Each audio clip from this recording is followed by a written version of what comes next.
अस्सलाम वालेकुम। Standard 10 subject maths lesson number 9 जिसका नाम है त्रिकोणमिति ना उपयोगो। उर्दू में इसको हम क्या कहते हैं? त्रिग्नोमेट्री का इस्तेमाल। तो आज हम देखेंगे इसकी मश्क 9.1 का पहला सवाल। इसका सवाल है कि सर्कसना તંબુમાં જમીન સાથે શિરોલંબ સ્થિતિમાં રહેલા થાંભલાની ટોચથી જમીન સાથે खींचीने 20 मीटर लंबा दौड़ा का मतलब होता है रस्सी, जिसको हम क्या कहेंगे? रस्सी पर एक कलाकार चढ़ी रही छे। जो दौड़ो ज़मीन यानी कि दोरी, जो जिसको हम रस्सी भी कह सकते और दोड़ी भी कह सकते। जो दौड़ो जमीन साथे 30 मापनो खूणो बनावे तो थांभलानी ऊंचाई शोधो। तो सबसे पहले हम देखेंगे कि उर्दू में के सर्कस का तंबू ज़मीन के साथ के सिरोलंब स्थिति में यानी कि उमूदी इसमें खड़ा है, और थमला जिसको हम उर्दू में कहेंगे खम्बा। खम्बे से टोच यानी कि उसका ऊपरी हिस्सा ज़मीन के साथ खींच के 20 मीटर लंबी डोरी से उसको बांधा है खम्बे को साथ। तो एक कलाकार उस खम्बे के ऊपर उस रस्सी के ऊपर चढ़ रहा है। तो जो खम्बे के साथ में जो रस्सी बंधी हुई है उस खम्बे को हम उसका नाप मालूम करना है कि वो खम्बा हमारे को कितनी ऊंचाई पर है और कितने मीटर का है। तो उसके अलावा बताया है कि 30 मापनो खूणो बनावे तो थांभलानी ऊंचाई शोधो, यानी कि खम्बे की हमको क्या मालूम करनी है? ऊंचाई मालूम करनी है। तो सबसे पहले देखो मैं तस्वीर बनाती हूँ कि मान लो कि क्या दिला है? सर्कस ना तंबू जमीन साथे। तो यहाँ पर मैं बनाती हूँ, चलो ये मैंने ज़मीन बनाई। यहाँ पर मैं नाम दे दूँगी बी और सी।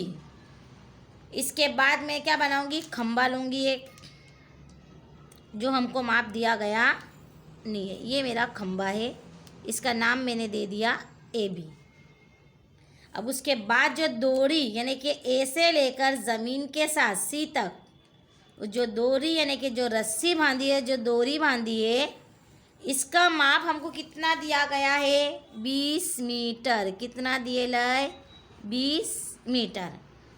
इसके अलावा हमारे पास कितना थीटा कोणा कितना बनता है? जाविया 30 का बनता है। कितना बनता है? 30 का। और जो हमारा एंगल बी है वो कितने का दिखता है? यहाँ पर 90 का दिखता है। तो ए बी हमारा क्या कहलाएगा? खम्बा कहलाएगा। क्या कहलाएगा? खम्बा, जो हमको मालूम करना है। ए सी जो हमारी है वो क्या कहलाएगी? दोरी, या फिर इसको हम कहेंगे रस्सी।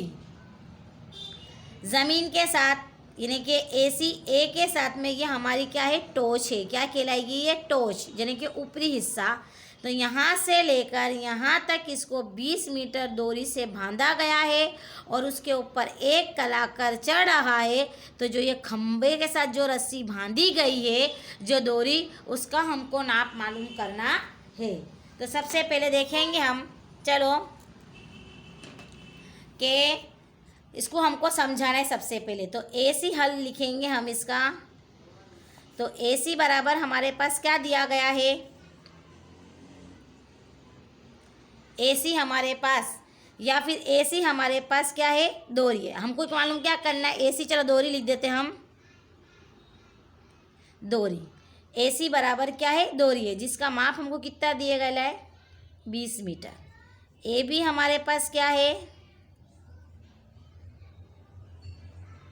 खम्बा। और दूसरा हमारे पास क्या दिया है? एंगल ए बी सी के अंदर, यानी कि angle B is equal to कितने का है? हमारे पास 90। और दूसरा कोणा हमारे पास क्या है? Angle C is equal to कितने का है? 30 का है। ए सी का माप मैंने आपको पहले दे दिया है। और मुसल्लस हमारे पास ए बी सी है, जिसके अंदर मुसल्लस ए बी सी के अंदर एंगल बी हमारे पास क्या दिया गया है? 90 का है। अब इसके बाद हम लोग को 8-20 हमको दे दिया है। इसका मतलब हमारे पास कण है। हमारे को देखो, मैंने बार बार हिसाब के अंदर यही बता रही हूँ आपको कि हमको जो नाप दिया गया है वो, और जो नाप हमको तलाश करने का है उसको ही हम गौर करेंगे। हमारे को यहाँ पर रस्सी का नाप यानी कि डोरी का नाप 20 मीटर ऑलरेडी दे दिया गया है। तो डोरी का माप हमको दे दिया है, लेकिन हमको मालूम क्या करना है, खंबे का माप मालूम करना है। तो हम ये दो बाजू के ऊपर ही ध्यान देंगे। तो बताओ कि ये मेरे पास जो बाजू है ये मेरी कौन सी कहलाएगी, सबा कहलाएगी। और ये बाजू मेरी क्या कहलाएगी, कण कहलाएगी। तो सबा के छेद में कण बराबर हमारे पास क्या होता है, देखो साइन होता है।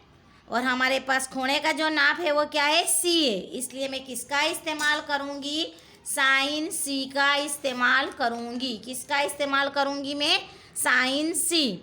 तो हम यहाँ पर लिखेंगे साइन सी बराबर क्या होता है, सबा के छेद में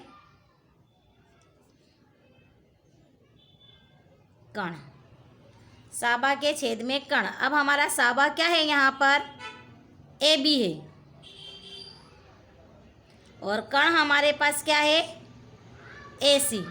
चलो साइन सी है तो साइन सी हमारे पास कितने का है, 30 का है। साइन 30 बराबर ए बी अपाउन ए सी। चलो साइन 30 की कीमत देखो कि टेबल में कितनी होती है। तो साइन 30 की कीमत टेबल में आप लोग देखोगे तो मैंने वहाँ पर लिखा ही है 1/2 है। मैं बार बार कहती हूँ कि टेबल को याद करना है हमको। तो साइन 30 इज इक्वल टू 1/2 और ए बी हमारे को मालूम करना है। ए सी हमारे को क्या है, दिया गया है। कितना दिया गया है, 20। चलो चौकड़ी गुणाकार करेंगे, 20 एका 20 बराबर 2AB। चलो ए बी को इधर हम ले लेंगे, 20 एका 20 और 2 को मैं ए से दूँगी। मैंने क्या करा, चौकड़ी गुणाकार किया यहाँ पर। तो 2AB यानी कि ए बी इधर आया तो 20 बटे क्या हो जाएगा, 2 होएगा। मैं डिवाइड करूँगी यानी कि तकसीम करूँगी तो 2 एका 2 ने सिफर का सिफर। तो A B is equal to कितने निकला मेरा, 10 मीटर निकला। कितने मीटर निकला, 10 मीटर, यानी कि ये मेरा जवाब आया। इस तरह से खंबे की जो लंबा ऊंचाई है वो कितनी होगी, तो यहाँ पर लिखेंगे हम इस तरह, खंबे की ऊंचाई 10 मीटर होगी। ये हो गया आपका मश्क 9.1 का पहला सवाल। बड़ी समझ बहुत ही इजी है। सिर्फ आप लोगों को क्या करना है, ध्यान से सवाल को देखना है, उसकी तस्वीर बनानी है और तस्वीर बना के समझा कर आप लिखेंगे तो इजीली आपको बहुत ही आसान लगेगा। लेकिन शर्त यही है, मैं आप लोगों को बार बार कहती हूँ कि आप लोगों को सूत्र याद होने चाहिए। अब इसके बाद हम देखेंगे नेक्स्ट सवाल। चलो इसका नेक्स्ट सवाल है, વાવાઝોડાના કારણે એક ઝાડ એ રીતે ભાંગીને વળી જાય છે જેથી તેની ટોચ જમીન સાથે 30 માપનો ખૂણો બનાવે તે રીતે જમીનને સ્પર્શે છે। ઝાડની જમીનની સ્પર્શથી ટોચ અને ઝાડના વડ વચ્ચેનું અંતર 8 મીટર હોય તો ઝાડની ઊંચાઈ શોધો।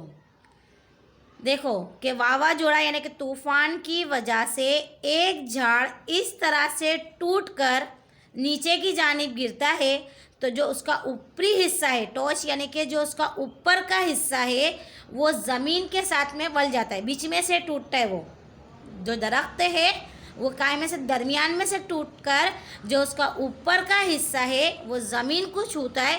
तो ज़मीन को छूने के बाद वो इस तरह से छूता है कि वो 30 माप का कोना बनाता है, 30 माप का जाविया बनाता है।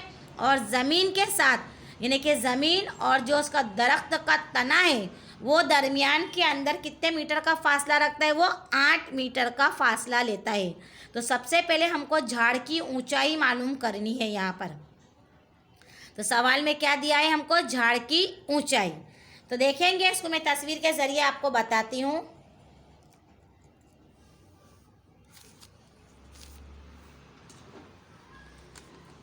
तो देखेंगे हम यहाँ पर, मैं बताती हूँ आप लोगों को कि ये देखो यहाँ पर ये ज़मीन है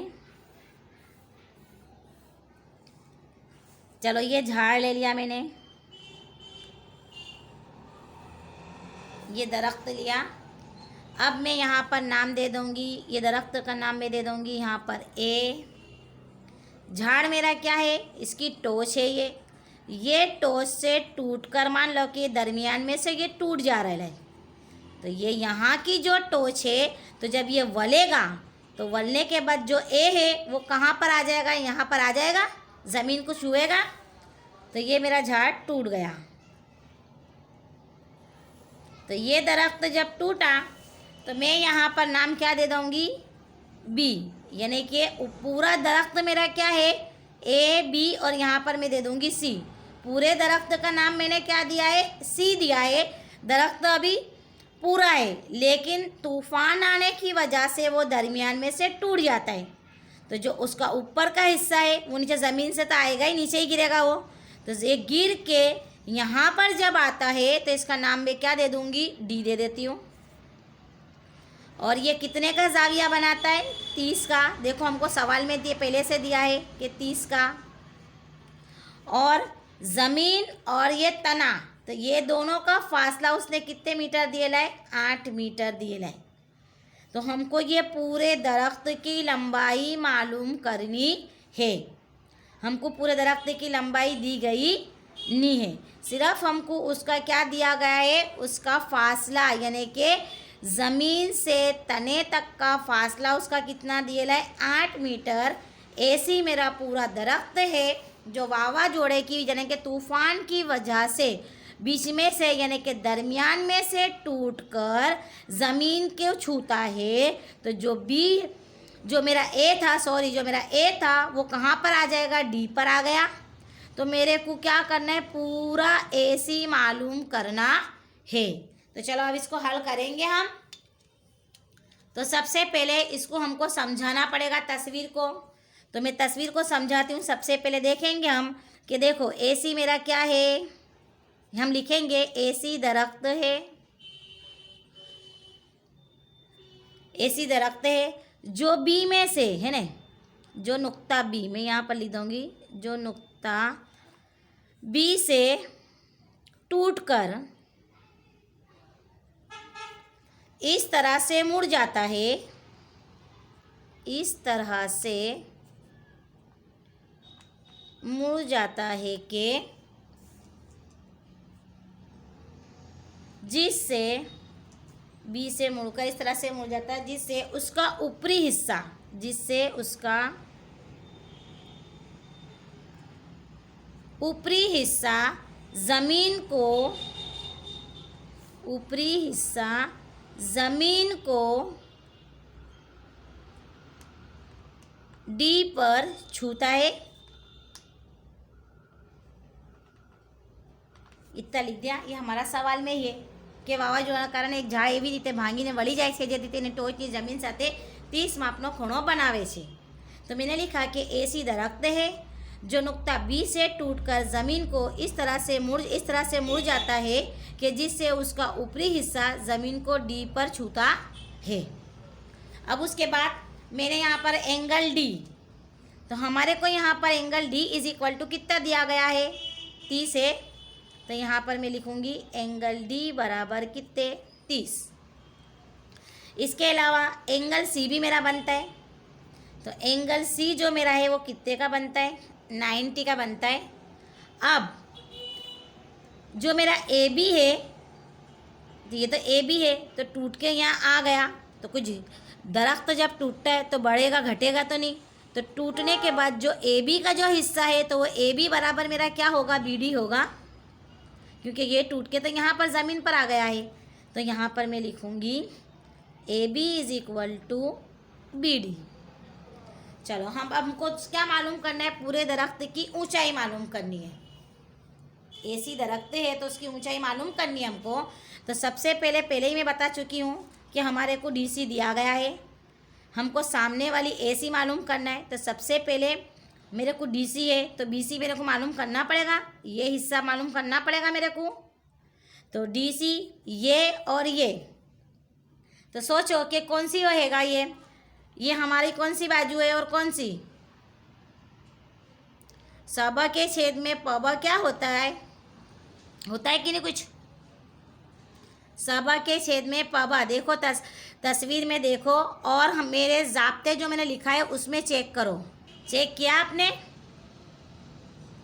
सबा ढूंढना है और पबा ढूंढना है मेरे को। तो सबा के छेद में पबा बराबर क्या होता है? tan 30 होता है, क्योंकि हमारा d इज इक्वल टू कितना है? tan 30 है। तो मैं यहाँ पर लिखूँगी tan 30 बराबर, ये सबा के, ये भी लिख देती हूँ मैं आपको, सबा के छेद में पबा।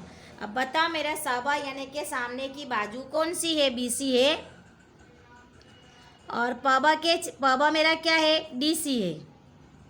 चलो tan 30 की कीमत वापस टेबल में देखो कितनी होती है? tan 30, तो tan 30 बराबर टेबल में देखेंगे तो आपको पता चलेगा कि 1/, वर्गमूल 3। चलो BC मेरा कितना है? दिया है मेरे को, मालूम करना है BC हमको। DC कितना दिया है हमारे को? 8 है। DC is equal to 8। चलो मैं यहाँ पर भी लिख देती हूँ आपको समझने के लिए। DC is equal to 8। तो DC इज इक्वल टू कितना है मेरे पास? 8 है। चलो अब इसका हम वापस चौकड़ी गुणाकार करेंगे। तो 8 एकू 8 बराबर करके क्या रखेंगे हम? वर्गमूल 3 BC। तो BC में इधर ले लाऊंगी तो क्या आएगा मेरा? 8/जज़र में 3। हमको बस यहाँ तक रखना है। अब उसके बाद देखेंगे हम, तो हमारे को BC मिल गया, लेकिन जो हमको AB चाहिए, AB का माप नहीं है हमारे पास, तो हमारा पूरा झाड़ का माप निकलेगा, नाप कि कितना है उसका। तो मैंने पहले ही देखो सवाल में बता दिया है कि AB is equal to BD। तो हमारे पास DC है। अब हमको मालूम क्या करने का? कर्ण, यानी कि BD हमको मालूम करनी है। तो पबा हमको दिए लाए, यानी कि DC जो हमारा क्या कहलाएगा? पबा, पासेनी बाजू है ये हमारी। तो पासेनी बाजू और कर्ण, तो पबा के छेद में कर्ण बराबर क्या होता है? टेबल में वापस देखो, ज़ाब्तों में याद आ जाना चाहिए आपको कि पबा के छेद में कर्ण यानी कि पाक बराबर क्या होता है? तो कोस होता है। थीटा हमारे को एक ही दे रहा है, तो कोस 30। तो कोस 30 बराबर क्या होता है मेरा? पबा के छेद में कर्ण, पाक होता है ना। तो पबा बराबर मेरा क्या है? DC है, और कर्ण बराबर मेरा क्या है? BD। चलो कोस 30 की कीमत टेबल में देखो कितनी है? कोस 30 की कीमत तो जज़र में 3/2। DC हमको दिया है कितना है? 8 है। BD हमारे को मालूम करना है, क्योंकि AB बराबर BD है, वो ऑलरेडी मैंने आपको पहले ही लिखा दिया है। तो BD हमको मालूम करना है। चलो वापस चौकड़ी गुणा करेंगे। 2 8 है 16। BD को मैं जज़र 3 से दूँगी, तो BD जज़र 3, तो BD मेरा इधर आएगा, तो क्या आएगा? 16/। तो BD इज इक्वल टू मेरा कितना निकलेगा? BD इज इक्वल टू 16 जज़र में 3। चलो BD भी हमको मिल गया, यानी कि BD बराबर हमारे पास क्या है? AB है। तो AB भी हमको मिल गया और BC भी मिल गया। अब हमको मालूम क्या करना है? दरख्त की ऊंचाई। तो हम यहाँ पर लिखेंगे कि दरख्त की ऊंचाई बराबर किसको लाऊंगी मैं? AB इज इक्वल टू किसको लाऊंगी? तो AB प्लस BC। किसको लाऊंगी मैं? AB plus BC। तो चलो AB बराबर कितना है मेरे पास यहाँ पर? AB plus BC। तो AB और BC के अंदर हमने पहले ही करा। AB हमारा कितना है? AB मैं क्यों लाऊंगी? क्योंकि मैं पहले ही बोल रही थी कि BD is equal to AB। तो हमारे पास 16 जज़र में 3 प्लस BC हमारे पास था 8 जज़र में 3। याद रहे कि मैंने काउंस में मैं लिख देती हूँ आप लोगों को कि BD बराबर AB, इसलिए मैंने यहाँ पर 16 जज़र 3 लिया। क्योंकि आप लोग फिर समझे कि यहाँ पर तो बी डी का माप निकला, तो यहाँ पर ए बी क्यों आ गया। तो B D is equal to A B होता, तो A B plus B C is equal to हमारा क्या निकलेगा, ए सी निकलेगा। लेकिन यहाँ पर देखो कि मेरा ए बी कितना निकला, जो बी डी मेरा निकला था, मैंने आपको पहले बता दिया कि B D is equal to A B. तो ए बी मेरा 16, क्योंकि बी डी का मेरा माप 16 है, तो ए बी के बराबर ए बी है, इसलिए 16 जज़र में 3 प्लस बी सी मेरा कितना निकला, 8 बटे जज़र में 3 निकला। यहाँ पर दोनों छेद नसब नुमा कैसे यकसा है, तो हम क्या रखेंगे कि 16 जमा 8 अपाउन जज़र में 3। तो 16 और 8 की प्लस करेंगे तो हमारे पास कितने होते, 24 होते। तो 24 अपाउन जज़र में 3 होते। तो वापस यहाँ पर जज़र में 3 आ गया। तो मैंने इससे पहले भी आपको बताया था कि मैथ्स के अंदर छेद के अंदर यानी कि कभी भी जज़र में 3 आवे तो हमको क्या करना है, उसी अदद से हमको क्या करना है, ऊपर नीचे ज़रब देना है। तो मैं यहाँ पर क्या करूँगी, डायरेक्ट में करती हूँ, चलो बता देती हूँ आपको। तो 24 ज़रब जज़र में 3 यहाँ पर भी लेंगे और बटे जज़र 3 ज़रब जज़र 3। तो ये 3 और ये 3 जब बाहर निकलेगा तो 24 का 24 जज़र में 3 और ये 3 और ये 3 बाहर निकलेगा तो 1 3 होगा। तो 3 8 क्या हो गया, 24 हुआ। तो मेरे दरख्त की लंबाई यानी कि ए सी इज इक्वल टू 8 जज़र में 3 निकला। ये मेरा अनस आला। बड़ी समझ आप लोगों को कि मैंने क्या किया कि जो नसब नुमा मेरे कैसे थे, यकसा थे, तो मैंने एक ही बार लिखा। लेकिन मैंने पहले ही बता दिया आप लोगों को कि नीचे छेद में यानी कि नसब नुमा में कभी भी जज़र में नहीं आता है। अगर आता है तो हम उसको ऊपर नीचे दोनों जानिब क्या कहेंगे, उसी अदद से ज़रब देंगे। तो 24 जज़र 3 को 24 जज़र 3 मैंने दिया, तो ये 3 और ये 3 बाहर निकलेगा तो 1 3 होगा। अगर इसके अलावा यूँ होता जज़र में 5 ज़रब जज़र में 5, तो भी मैं एक कितने बार लिखती, 5 को एक बार लिखती 5।